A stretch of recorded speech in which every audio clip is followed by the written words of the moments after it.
Dear students, welcome to a brief video in which I will introduce the basic principles of bootstrapping.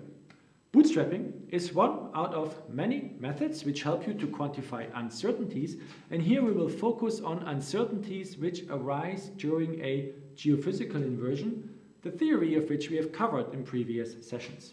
In brief, any inversion starts with a forward model G, which describes a physical process that you're interested in, and that process depends on a number of model parameters M, which you would like to know, and you infer those model parameters from observations by, for example, using linear or non-linear least squares optimization techniques.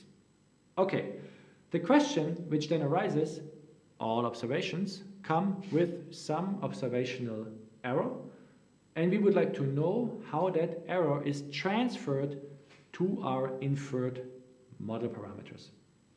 Okay, so let's look at the simplest example. This dataset is entirely made up. Imagine you measured the temperature change over time at many different time intervals, and what you're interested in is the overall warming rate. You would infer those warming rate from linear regression. And that example, our forward model G, is a linear function of our model parameters, which are the slope A and the y-intercept B, and A would correspond to the overall warming rate. We know how to solve this problem. What we might not know is how well do we know A and B, given that there is quite a bit of scatter in the observations. And the answer to that question will depend on the nature of the scatter in those observations. And in the simplest example, each observation comes with the same observational error, and all of those errors are fully uncorrelated.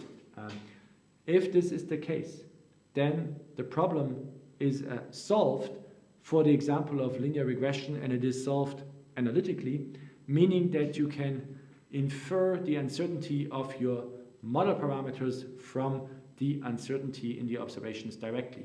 And if such an analytical solution exists, you should always use it. However, here we use the example of linear regression to exemplify the principles of bootstrapping. Okay, so bootstrapping. In bootstrapping, the population is to the sample as the sample is to the bootstrap sample. In order to understand this sentence, we need to know what is the population, what is the sample, and what is the bootstrap sample.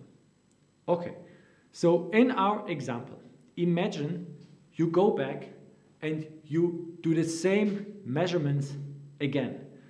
You would likely obtain the same large-scale behavior, but each individual measurement will be different because the observational error has some random component, okay?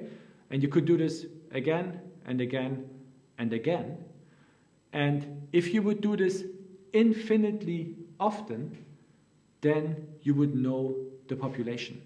So the population can be imagined as the entire entity of possible re-measurements. So in that sense, the population is obviously always unknown, but at least it is defined.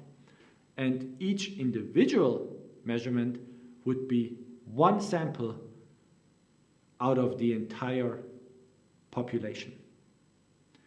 Okay, so this clarifies the terms population and samples. So now what is the bootstrap sample? Well, since we in theory never know what the population is, the idea of bootstrapping is that we use the sample, which are all the blue points, to infer the characteristics of the population. Okay, so in bootstrapping, the sample is the population, and the bootstrap sample is a subsample of the sample, which is marked here with the red points. And we create that subsample by drawing from our sample by randomly drawing from our sample with replacement. Yeah? So that means you randomly draw observations and you add them to your bootstrap sample, then you put your observation back and you draw again. So you can draw the same observation twice and other observations not at all. Therefore, your bootstrap sample is typically almost always a subsample of your entire sample. Okay? And the idea is that you can apply the linear regression to each bootstrap sample and you will get a slightly different result. Yeah? So the blue line is the inferred result if I use all data points, and the red line is the inferred result if I use a single bootstrap sample. However, there are many, many possible bootstrap samples. Okay? So here's another one. And I did this many, many times, and each time I infer a bootstrapped linear regression line. Okay? And what you should recognize here is that bootstrapping asymptotically, that's a difficult word, approaches the results which you would expect from linear regression. So the uncertainty is the smallest in the center and becomes larger towards the margins. This is what we know from the analytical solution of linear regression. Okay, and so here we use this example to exemplify how bootstrapping works. Okay, so I can approximate the errors, for example, the spread of the y-intercept or the uncertainty in slope, by just calculating many, many bootstrap samples. Okay? And as I said before, in the case of linear regression, that is a little bit useless because we know how uncertain the slope and the y-intercept are if we know what the observational noise is. But it is good to show that bootstrapping asymptotically approximates those results. Okay? The power of bootstrapping comes with using more complicated forward models. Okay, so what we look at next is a new forward model, one that we already know, that from a geoelectric vertical sounding. Okay, we assume a horizontally stratified subsurface with 4 layers. All of those layers have different resistivities, and we can probe those resistivity with current electrodes A and B, and we vary the distance of those current electrodes, and so we get a deeper penetration of the currents into the subsurface. We measure the potential drop at the surface at different electrodes M and N, and using this technique we can map out the resistivity change with depth. Okay, you may never have heard of this approach, and this is okay. What you should take away here is that we have another geophysical forward model, G, which in that example depends on 7 model parameters, 4 resistivities, and 3 layer thicknesses. And if I have this forward model, I can predict the observations. Okay, so this is a more complicated example, but it's not too complicated after all. So what I show you here are the model parameters, M in pink. Okay, so we have different resistivities and different layer thicknesses. Okay, and if I know the model parameters, M, then I can predict the observations with the forward model G. Okay, this is done here with the blue crosses as a function of the electrode spacing at the surface. And what I did next is that I added some observational noise to the data. Yeah? So I added some random component to get some scatter in the observations. Because the idea is what we have in real life is obviously only the observations, and we would like to know the model parameters M. Okay? So I can do this here using nonlinearly squared techniques. We covered this in previous videos, and the result would be the yellow curve. Okay? As you can see, we don't exactly recover the ideal solution, and that is not overly surprising because we added some observational noise. Okay, and this already gives us some estimate of uncertainty as a function of the noise. However, that estimate is not really useful because in real life I don't even have that pink curve. All I have is the data and the yellow reconstruction. So how good is this reconstruction? Okay. And one way you can answer this is by using bootstrapping. It means you go back to the observations, you sample randomly with replacement, and you do your inference. And you do this again and again and again. Okay? And once you do that, you get a pretty good feeling for the uncertainties involved. So now the x-axis label has changed, the yellow curve and the pink curve remain, but what we get is in gray the results of each inference from a bootstrapped sample. And this gives us a pretty good estimate of uncertainties, a pretty good envelope.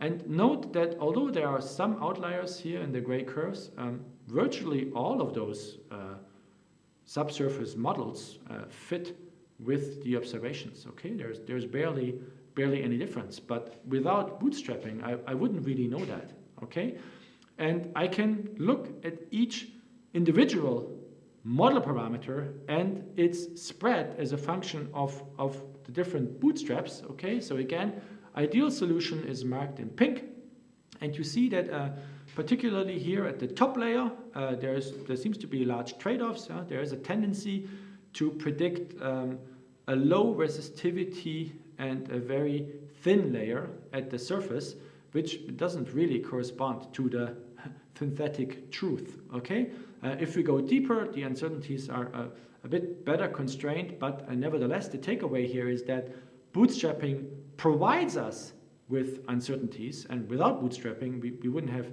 any uncertainties. We would just have one solution which would correspond to one of those bins without a measure for uncertainty. Okay, and the principle here is exactly the same as for the linear regression. It's that we do the inference on all of, or at least many of the bootstrapped samples. Okay. Maybe I would like to change the forward model. In this example, I keep the physics of the forward model, but I change the parameterization. So let's assume we don't have any really layers, but the resistivity changes continuously with the function of z. Okay, I can do this as well. Then I have a much more gradual change with depth. Again, ideal solution in pink, reconstructed solution using all observations in yellow, and then in gray are all the bootstrapped samples, all of which also approximate the observations reasonably well. Yeah, again, same principle, slightly different forward model, but bootstrapping gives us an estimate of uncertainty, which we don't have if we only apply one solution of a nonlinear least square optimization technique. Okay, so I hope you understood the principle of bootstrapping. There's many other applications where this is relevant. There are different ways how bootstrapping can be applied. They can be more sophisticated, for example, using block bootstrapping and so on and so on. However, all of those methods require that you do your inversion comparatively often, hundreds, maybe thousands of times, and this requires that your forward model is numerically efficient. If your forward model is very costly, then bootstrapping might not be the best way to quantify the uncertainties of your model parameters. Okay, this brings me to the end. Obviously, to understand this in full depth, you need to code it, you need to solve problems, but with this video, you do have the basic principles of how to do that, and I wish you all the best for the exercises. Bye-bye.